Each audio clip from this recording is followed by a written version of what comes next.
من قلب العاصمة الرباط تنبض صورة المغرب المعاصر. شوارع نظيفة، ألوان براقة، وبنية تحتية حديثة. مدينة تجمع بين الحاضر والمستقبل. لكن المغرب ليس مجرد حاضرة، إنه روح تتجلى في تفاصيل الحياة، في كأس الشاي المغربي الأصيل، وفي بهاراته العريقة التي تحمل سر المذاق الخالد. نحو الجنوب تمتد الصحراء المغربية، رمال ذهبية، إيقاعات حسانية، وثقافات أمازيغية وعربية.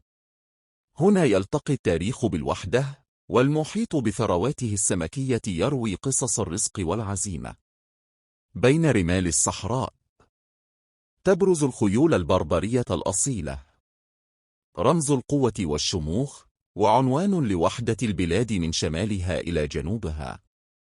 أما المدن الحديثة فتتألق بناطحات السحاب، وطرق مزدانة بالأشجار، وأضواء ليلية تبعث نسيما ساحرا في قلب الشوارع.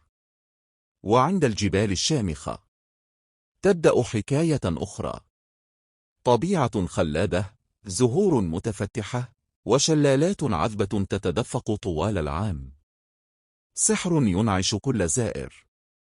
وفي المدن الزرقاء مثل شفشاون يبقى اللون عنوانا للبهجة والسكينة، لوحة فريدة لا تشبه أي مكان آخر.